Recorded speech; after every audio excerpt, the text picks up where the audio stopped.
Hey Clutterbugs, welcome back to the Clutterbug podcast. A big goal for me going forward in 2025 is to make rest a priority. And I don't just mean getting a better night's sleep. I mean prioritizing taking breaks, not constantly hustling and rushing from one moment to the next, not always focusing on like what's my next goal and what's on my to-do list, but really prioritizing a more stress-free life. That is my big goal for 2025. So I am thrilled to be talking to today's podcast guest, Dr. Aditi Nerurkar.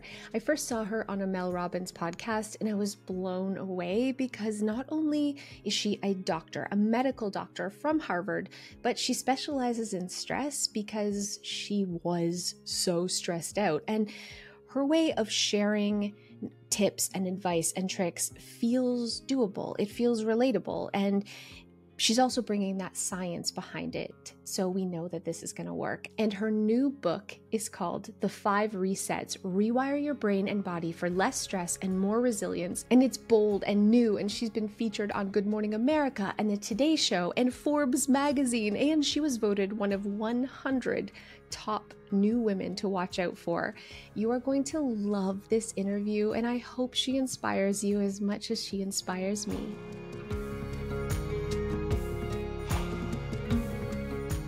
Hello, and welcome to the Clutterbug podcast. It is such a pleasure to join you today. I am so excited to be here. I'm excited to have you. I've been looking forward to this since I saw you on my calendar because I'm going to be honest, I am stressed out. Okay.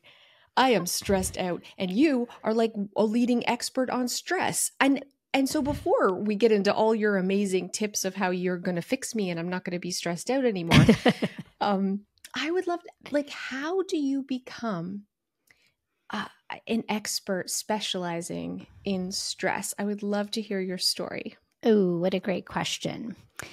So my journey, my villain origin story of how I became an expert in stress is because I was a stressed patient looking for answers. And I was a medical resident working 80 hours a week and seeing death and dying on a daily basis. And I was working in the cardiac ICU, taking care of everyone else's hearts and not really thinking about my own. And so after a particularly grueling 30-hour call, I was rounding on my patients finishing up and felt a stampede of wild horses across my chest. Quite literally knocked the wind out of me. I sat down. The nurse I was working with gave me some orange juice and the feeling passed within seconds. Never happened again at work, but that stampede followed me night after night as I would go to bed at night for weeks, and I would wake up with that feeling across my chest.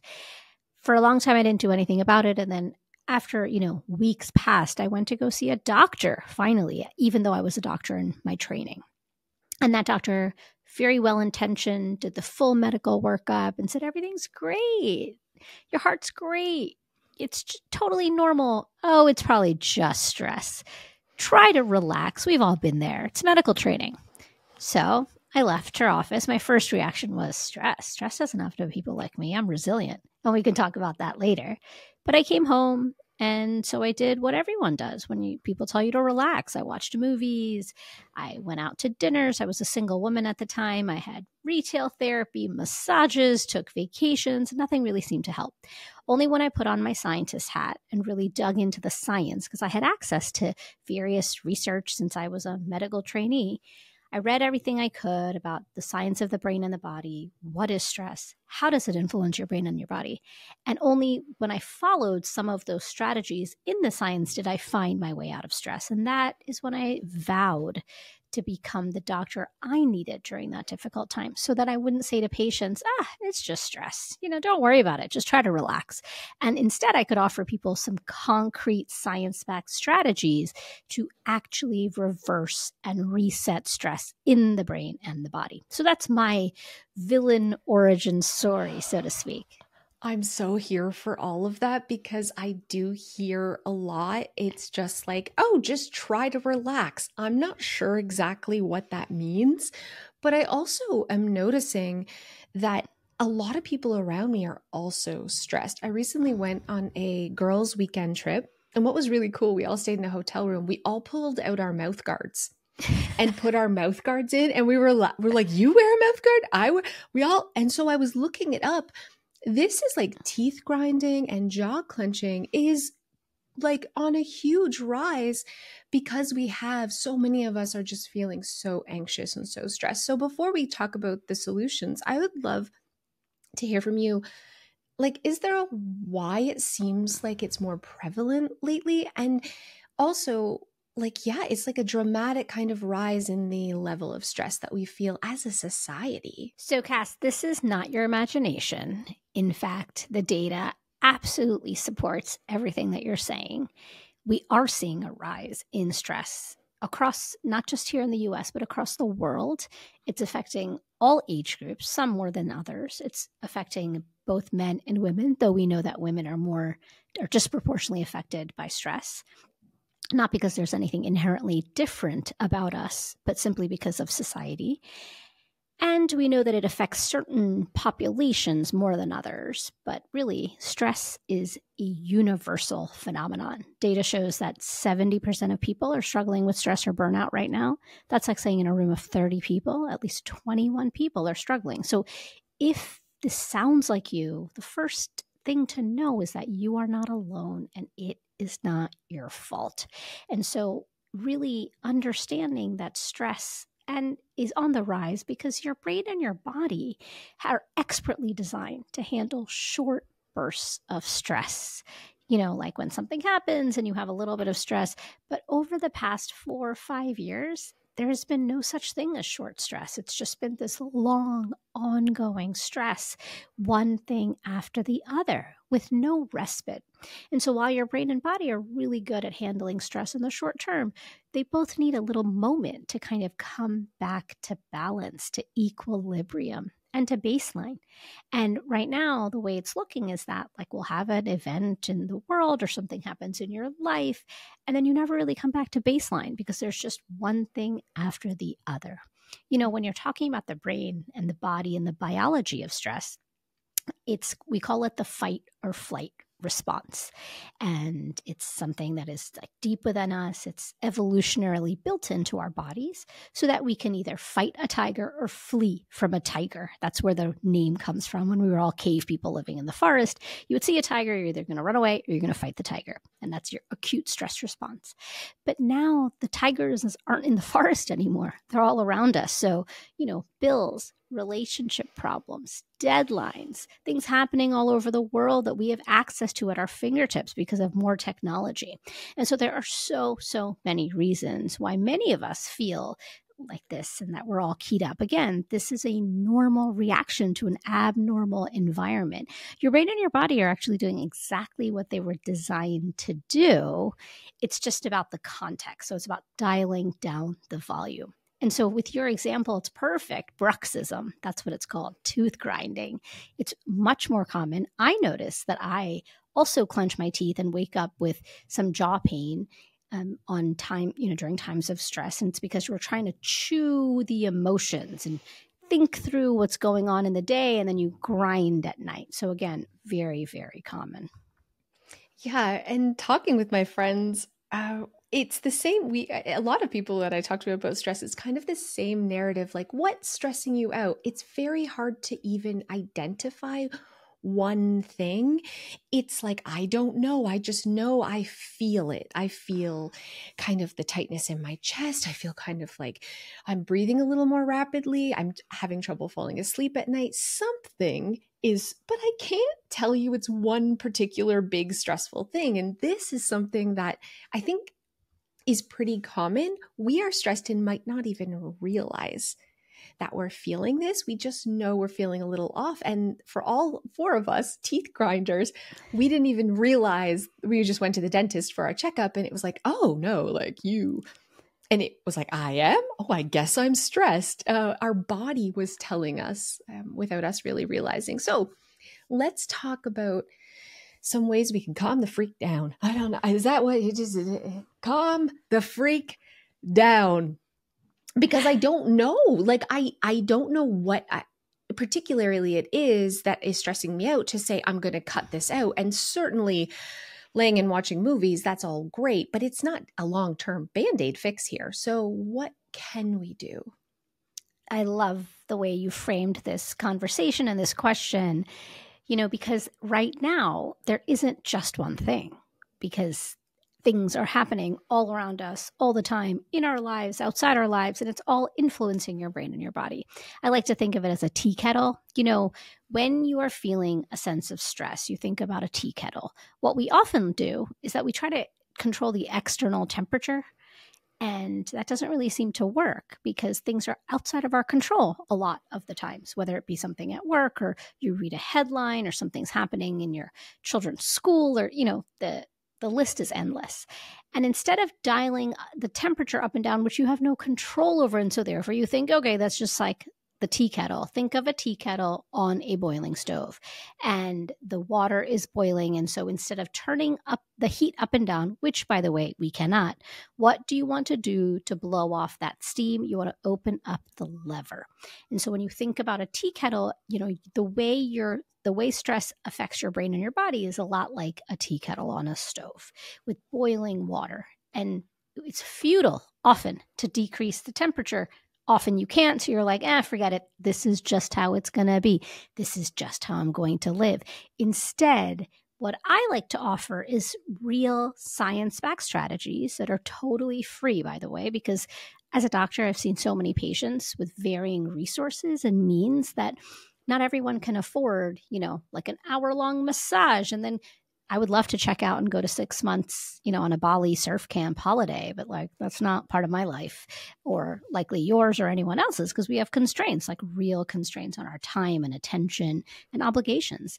And so everything I offer is cost-free. That's really important, and time efficient, because we don't have hours and hours of time to manage our stress. You got to get on with the day. You can't have things that, you want to help your stress. It can't cause you more stress because you're not taking care of the other things you have to do. It's like add it to our to-do list. That's all right. The things now we have to do. And then you're like, wait a second, this is supposed to help my stress, but it's just adding to my stress. And so the approach I like to use is, it's in my book, The 5 Resets.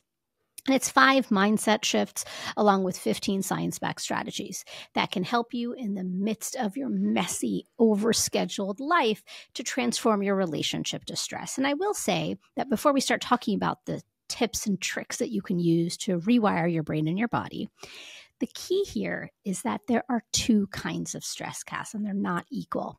So when you and me, and when we're talking to our friends or colleagues or family, and we're like, oh, it's been such a stressful week, or when your girlfriends got together for girls' night or girls' weekend, you were like, oh my God, it's been a really stressful month. Or, the way we started this conversation, right? You're like, I am so stressed. We all use that word all the time. And what we're talking about is 2 kinds of stress.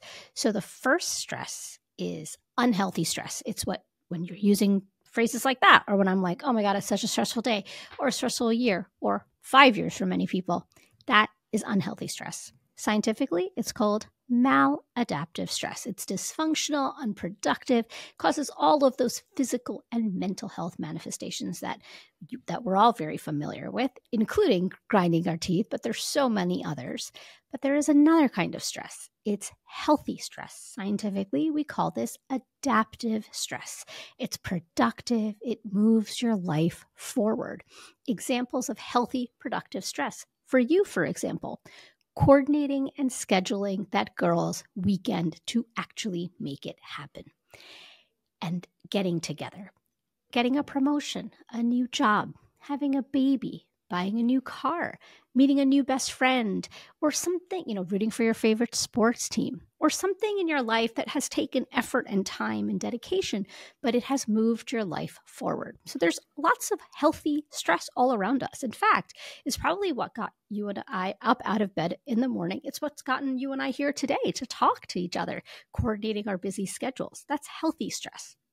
The goal of life is not to live a life with zero stress. It's actually biologically impossible to do that.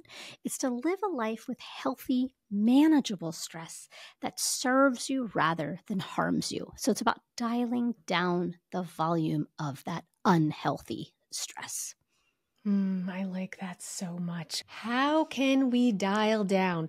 I mean, if you have so many strategies, but if you had to pick one that kind of stands out that someone can just easily incorporate that really can improve their life? Do you have one? I don't want you to give us all of them because I want everyone to go buy your book. I'm happy to give one or two. So let's start with the first. Stop, breathe, be. It is a 3-second brain reset, and the instructions are in the name. So you and I can do it together. You're going to stop, and the listeners can do it too. You're going to breathe, take a deep breath in and out, and just be. That took all of 3 seconds. And when you practice stop, breathe, be over and over throughout your day, what happens over time is that it can rewire your brain. So I first learned stop, breathe, be when I was a medical resident, like I said, when I was going through a big stress struggle. And I would use it whenever I would knock on the doorway before I would turn the doorknob when I would enter a patient's room. Now I do stop, breathe, be whenever I hit click Zoom, join Zoom. Or when I'm about to check my email, or it's a great doorknob question when I'm moving in and out of my office, in and out of rooms. It's great in the morning when you're trying to get your kids ready for school and there's like a million things everywhere and you're like, did I remember everything? Did I pack everything? You say that to yourself, stop, breathe, be. What does it do? It taps into your mind-body connection. It rewires your brain over time because it gets you out of that anxious what if thinking, because anxiety is actually a future focused emotion. It's about like what's happening in the future. What if this doesn't work out? What if I fail? What if I forget something? What if this bombs? What if, right? What if is a future focused emotion. It's not about the now. It's a doom and gloom about an unimagined future. But stop, breathe, be gets you out of what if thinking and back to what is in the here and the now. And it trains your brain. So the mind-body connection is nothing more. It's a fancy term. All it means is that your brain and your body are constantly in communication, inextricably linked. What's good for your body is good for your brain and vice versa. And we've all felt the mind-body connection our whole lives. So sweaty palms before a meeting, butterflies before as you're falling in love, or a roller coaster, you're in line for a roller coaster and your stomach starts churning, or your heart starts racing before you're about to go on stage for something. These are all examples of the mind-body connection at work. Your brain and your body are always communicating. The difference now is that while it's happening in the background all this time and you've just been kind of hanging out thinking this is how it has to be, you have the power to influence your mind-body connection so that it can serve you and help dial down that stress rather than it just be like, this is how it is. And the way you start tapping into your mind-body connection and understanding it so that you can influence it is stop, breathe, be. And you just do that over and over throughout the day. And that's like a really great, easy reset. It was actually the first thing I learned when I was in my stress struggle. And, when I was a stress patient before I became a doctor with an expertise in stress. And it helped me tremendously. And I use it to this day multiple times a day. And it just helps you get grounded in the here and now. I like that because I can see this becoming one of those unconscious habits. Like at first you'll have to remind yourself and you'll have to say it, but then eventually this is something that you just do. So I'm a huge Mel Robbins fan, and years ago I saw her talk about high-fiving yourself in the mirror to get you motivated in the morning. So I started like forcing myself to do that. And now that's just an unconscious, every morning I'm like, you got this, girl. And I high-five myself and it really works. So taking those anytime you're about to enter and like this is going to be a stressful situation, like before I go on a Zoom call, if I can stop, breathe, be, I think in a very short amount of time, this might be something that I'm doing without even realizing it. Absolutely. And that's how I started. When I first learned how to do stop, breathe, and be, I would say to myself under my breath as I would knock on the door and turn the doorknob. Now it's just like inherently something I happen to do during the day. And I too do the high five habit. And Mel is one of my favorite people. I've actually been on her podcast several times and gone, spent time with her in Boston. I was just there for my second appearance not too long ago. It's going to be like my third appearance on the podcast or something. One of my most favorite people, truly so much better in real life than you can even imagine. I mean, is that even possible? I was such a fangirl of hers before, but now I'm even more of a fangirl. I'm so happy for you. That's amazing. Actually, I watched one of those. I watched the one where you talked about the 6 elements that make an incredible life. And that's when I first became like a big fan of yours. And I was like, she I need to just soak you in because the way you describe things that I feel like we should all know, but they're just kind of not there. When you say it, it's like, oh, yeah, that makes total and absolute sense. But you have a real way of kind of putting things in layman's terms, not overcomplicating it, but bringing that science backed information that makes it feel real. So I appreciate that. I love that. And I would love it if you shared with my listeners those 6 elements that make an incredible life, because that was really powerful for me. Oh, thank you. You are so, so kind. And, you know, I actually do really aspire when someone's like, you don't sound like a doctor. I'm like, why, thank you. It's the highest compliment. Because truly, you know, we use a lot of jargon and medical speak, and you just need to speak like a normal person because we're all ultimately normal people. And, you know, some of us have more science knowledge or training, etc. But it's about really making sure, because stress is a universal human normal experience. It doesn't matter what your job is. And so I love that that resonated with you, the live a lifetime in a day. It's one of my favorite prescriptions, and it's truly a universal prescription that I've given to many patients from all walks of life. And so live a lifetime in a day. It's simply that you are trying to bring in the 6 elements that make up a long and meaningful life, and that really create that arc of a long and meaningful life into your everyday. And it sounds like a lot of work, but it's actually the opposite of hustle culture, you know? And so we start, and this is in no particular order. And it literally, you can do this for 30 seconds or a minute for each one. But the reason you want to do this is because you want to bring in these 6 elements. So at the end of the day, when your head hits the pillow at night, you really feel like, wow, I lived a really full day. Because so often we go to bed, particularly when you're stressed and burned out, and you feel like you're on this hamster wheel and you're just putting in so much effort just to make it through the day, and you're not really getting very far. And that erodes at your sense, what we call in medical terms, it's your sense of agency, which basically means that like you just feel like you're not really good at anything and you can't really finish everything, and your sense of feeling empowered about yourself and your abilities and the way you interact with the world decreases. And so when you start practicing live a lifetime in a day, you, at the end of the day, you go to bed, you feel a sense of fulfillment and completion. And then you're like, oh my God, I'm going to do that again tomorrow. And you keep going and you say, you know what? Instead of just being able to walk 5 minutes, I'm going to walk 20 minutes today. And then it starts building, all these healthy habits start building. So what is live a lifetime in a day? There are a few key elements that make up a long and meaningful life. First, childhood. Spend a few minutes, if you can, in the state of wonder and play. We know that this has had really good scientific data to back it up. It doesn't have to be that you're like running through a park or something, you know. You can do this in the middle of your workday. Just something that brings you a sense of wonder and play, helps you feel like you're in the moment. And we can talk about some really key examples. And what that does is that it creates a sense of awe, and that has an effect on your brain. It can help you get into the state of flow. And what happens when you're in a state of flow is that the hours pass like minutes. You remember when you were a little kid, when you'd ride your bike and hours would pass and you're like, what? I was only outside for 5 minutes.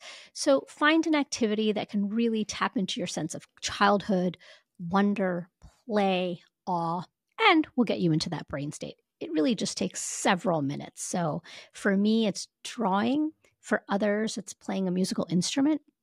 I have so many stories of patients and colleagues who wait until the weekend to play a guitar or the piano, and instead just play for a few minutes every single day. I know it sounds radical for those people who, play the guitar or play the piano. They're like, I can't play on a random Tuesday.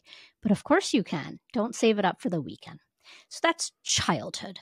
The second is easy to understand: work. We all work for many hours a day, but let's say you don't work outside the home or you don't do paid work. Instead, do some sort of work unpaid or paid, it doesn't matter, that feels like it really taps into your sense of productivity, achievement, and completion. Again, just a few minutes is enough. It builds that sense of agency, like, oh, I can do this, because if you can do this, you can probably do something else. That's what it's training your brain for. Then spend a few minutes in family time.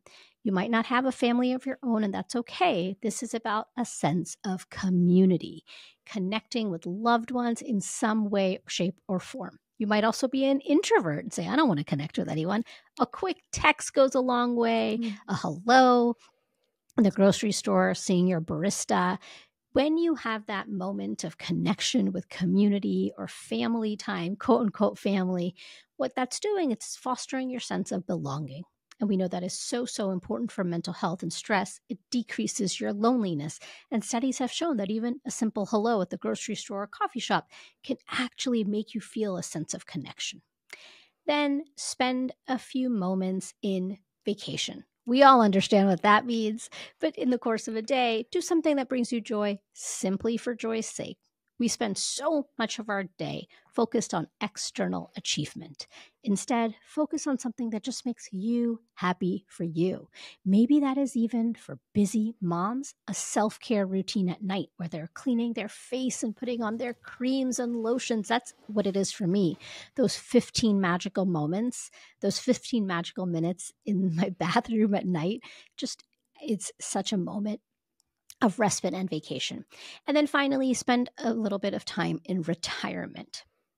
And what that means is, you want to spend a few minutes every day reflecting, taking stock on what happened today, because that's what retirement is, right? It's like retirement is at the end of your life. You're like, oh, what did I achieve? And you're spending some time in rest. Same thing during the day. And so when you bring in all of these elements, these 5 elements into your everyday life, childhood, work, community and family, retirement, and vacation, what you're doing is at the end of that workday or weekend, you are feeling a sense of deep fulfillment for the completion of the day. And you feel like, oh, I really did something. And instead of living in that autopilot hamster wheel mode that so many of us are in when it comes to stress and burnout, you have a lighter, more fulfilling feeling, which then bodes really well for stress and mental health and your overall sense of well-being. And it's likely that the next day you'll probably be able to do that and more. Again, just a few minutes. It doesn't, get creative. It doesn't have to cost a lot of money, but just bringing in those elements. And if you want, keep a little checklist and a little calendar saying, yes, I was in childhood today. I did that.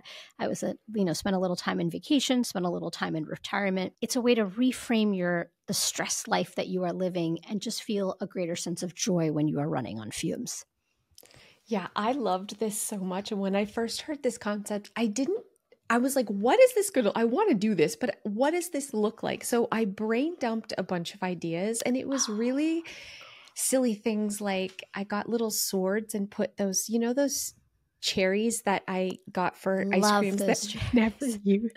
I never actually had them for Sundays, but they were just in my fridge forever. So I literally plopped those in my orange juice with a splash of cranberry, and it felt like I was on vacation having, just having a glass of juice, but it felt special. And then I love that.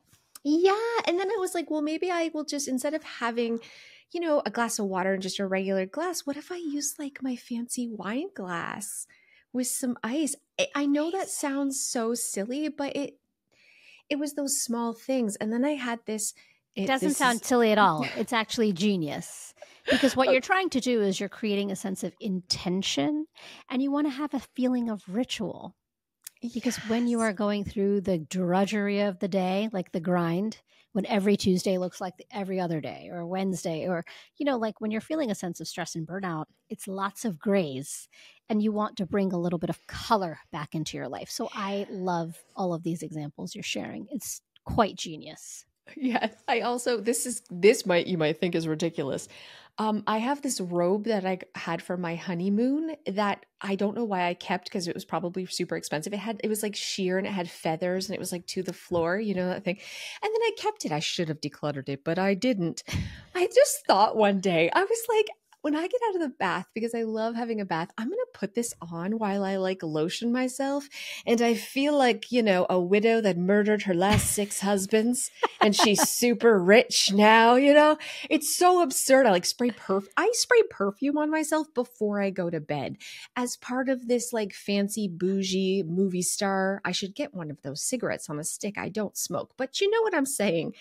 Love it. I'm just feeling all this ridiculous pretend. And that feels kind of like childhood and vacation at the same time because it's almost like a little make believe. And my husband teases me. And yeah, it's probably silly, but I don't know. Like it's fun. It's a fun way of getting ready for bed that's now become part of, I know it sounds ridiculous. It doesn't sound ridiculous or silly at all. You should tell your husband that a doctor prescribed this.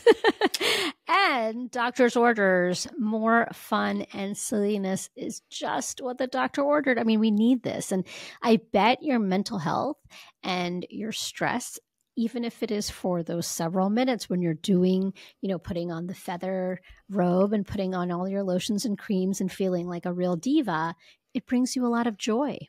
It really does. And it reminds me to take care of myself. So I'm like putting lotion on my skin that I normally wouldn't do because I'm just like rushing to do my bedtime routine to go to bed. It like makes me stop and kind of do those few extra minutes of self-care that I normally wouldn't do because I'm in this role of diva or whatever. So I love it. I'm going to adopt some of these strategies immediately. I have different ones, but I am really going to lean into my inner diva after this conversation. I have a fabulous robe and slippers with some feathers on them too. Yes. I think we all need this in our lives. So you can brain dump lots of little things that kind of invoke all those things that you talked about and then kind of leave it out. I think I'm all about decluttering, but if we can leave that out as a reminder until we get in the habit of doing that, I think these things are important and maybe they can help reduce stress, but more than that, I think they help us make ourselves a priority again and remind us of what really matters because we can really get distracted by just the day-to-day grind. Yeah. About, you know, one of the most important strategies that I talk about in the 5 resets, and there's a lot of science to back this up. It's this idea of taking breaks and brain breaks. So you and I and everyone else has been taught that productivity and being resilient and a strong worker and a good worker is like keeping your head down and just working nonstop. But now the new science shows that in fact, your brain and your body, rest and recovery aren't just nice to have luxuries. They're actually a necessity.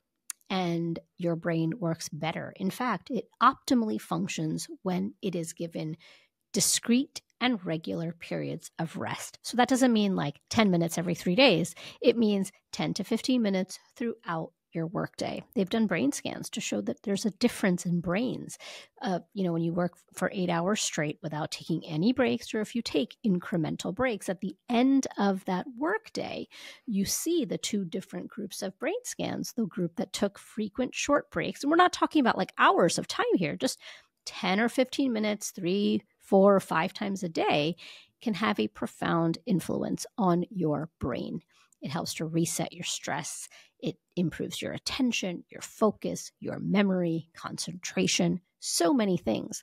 So like you're suggesting, Cass, at the end of the day or at, minutes when you're like taking a break in the middle of the day, you might say like, oh, I can't really do much, but you can pour yourself some orange juice in a fancy cup and put a cherry in it and like feel so great about that moment and give yourself that sense of real intentionality, because we know that what do we usually do? Most people during a break, you'll just scroll mindlessly through social media, and instead be mindful and present in that moment and intentional about your break. So even at the end of the day, instead of just like plopping into bed, like, forget it, it's the end of the day, it doesn't matter. But like, taking a little bit of pride, putting on your outfit, it takes such little time. In fact, it's like the same amount of time when you really think about it. But the boon and the effect it can have for your brain when it comes to taking a brain break, over time, it can be phenomenal and quite impactful. So there's a lot of good science to back this all up, even though it just feels very frivolous and fun which is great. It can feel frivolous and fun. And while it is still doing good, you can feel good in the process.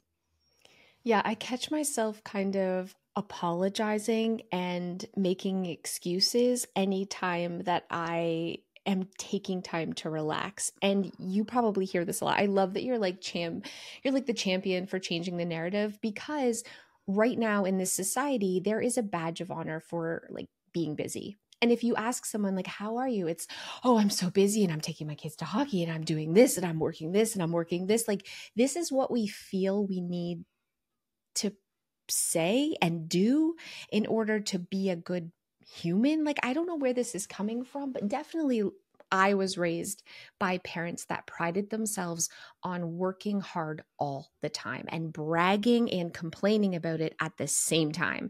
This was like, if you were a person who weren't like this, you were lazy, you were all the negative things. And so I love that you're kind of like, let's champion, how are you? What did you do today?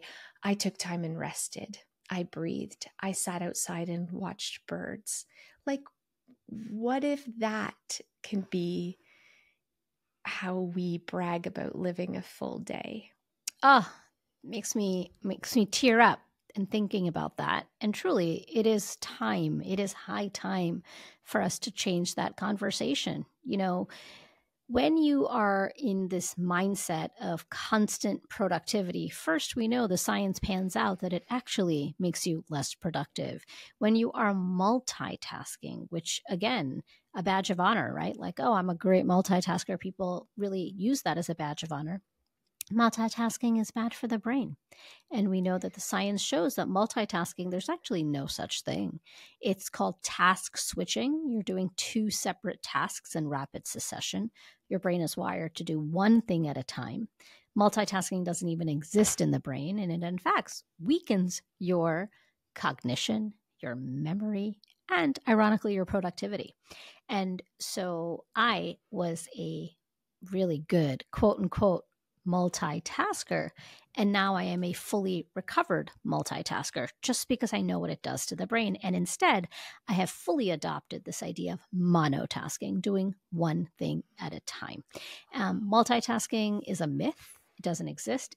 100% of us think we are excellent multitaskers.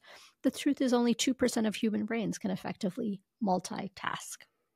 And so, a lot of these notions that you and I have been raised with, it's this idea of like toxic resilience, or like this, just keep going, keep your head down. We always thought we were raised with thinking tolerating high levels of discomfort is about what resilience is all about. Just keep going. Just keep going.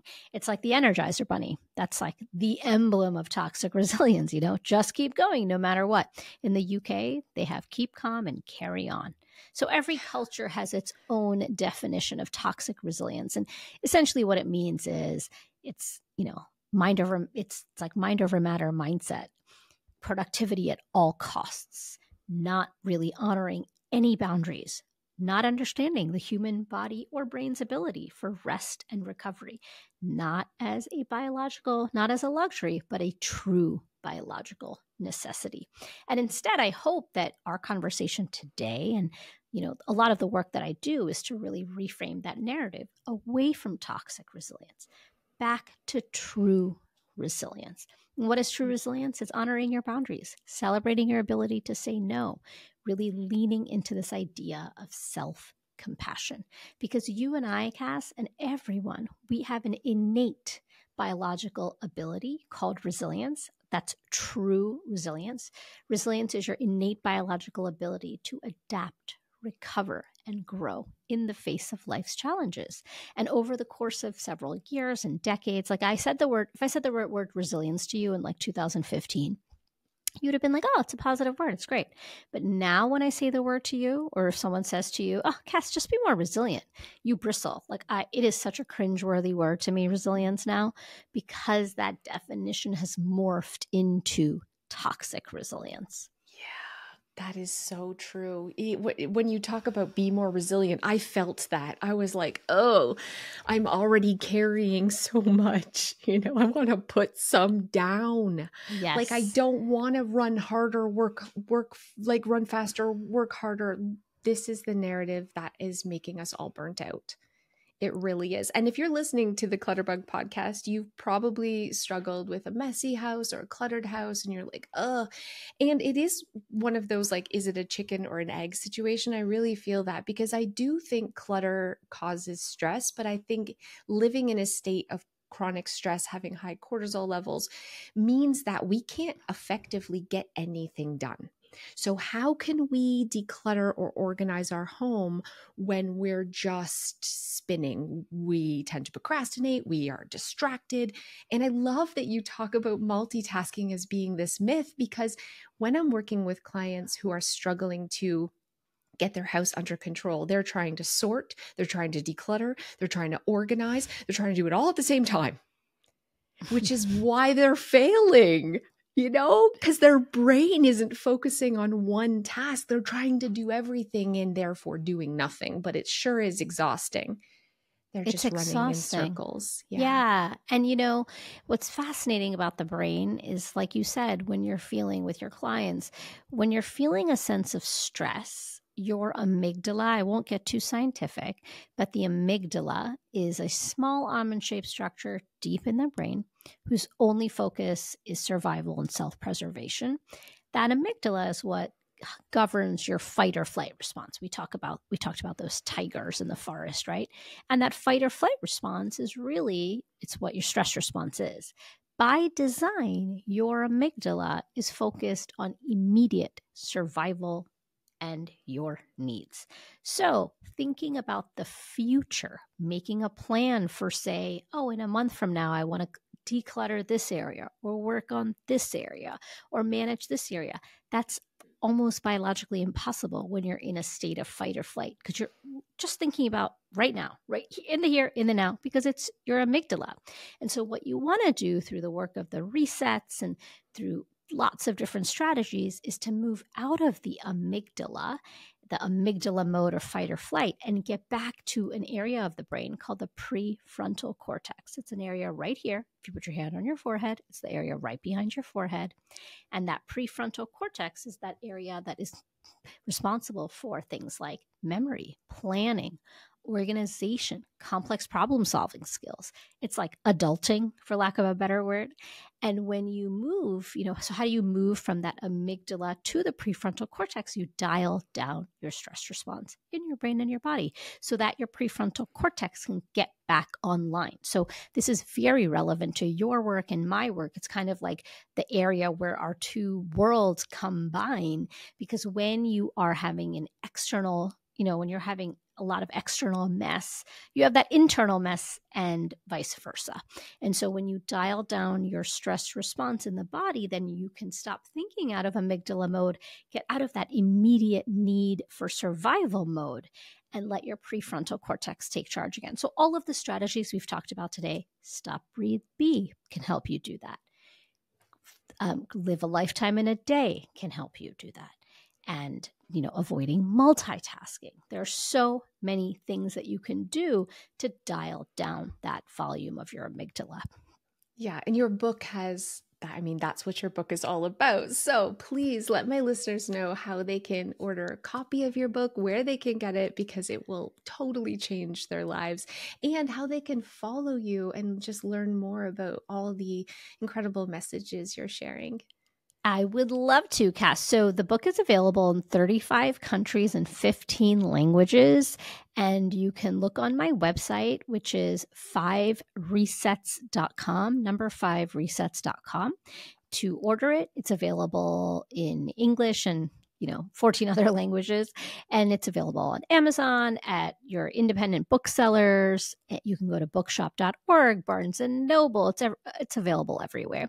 And then to learn more about me and follow my work, I'm on all social media channels at Dr. Aditi Nerurkar. That's at DrAditiNerurkar. Thank you so much. I ordered a copy for myself and I ordered one for my mom. as a Christmas gift. And she's not a big self-help book person, but I just know, like, I know this is what she needs. She's just constantly in this like frazzled state. And you just have such a beautiful way of breaking it down so it's easy to understand and like real steps that you can take. So thank you for writing that book and sharing all of your knowledge with all of us. I already feel like less stressed just talking to you, which is I'm so happy to hear that. You can tell your mom to listen to the audiobook. A lot of people have really leaned into that. So, people who don't like to read will often listen to the audiobook on walks and different things like that. So there's like audio, Kindle, and print. The paperback is coming out in January. And so there's many ways to get that information. And I'm always doing media projects, and there's some in the works that I'll share in a few months. But I am so excited for your mom's journey and your journey to less stress. I have doubled down on the 5 resets myself, Cass. So when I am going through periods of stress, I just like focus on those resets, and they help me every single time. So I still continue to be very much a student of this work as well as someone who teaches this. Well, thank you so much. Do you narrate the audiobook yourself? I do. Oh gosh, because your voice is so relaxing. That sounds lovely. You. I think I'll get that a copy of the audiobook too. Thanks. Because I do. I feel so much calmer, and I hope all of my listeners, I hope you're feeling the same way, and I hope you continue on this journey of less stress, and let's together change the narrative. Let's stop bragging about being busy.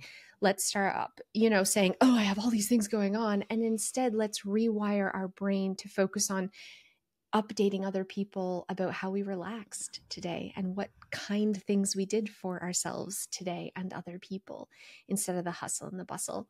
So thank you again so much for being here. It was incredible. And thank you for everyone listening. We'll see you guys next time.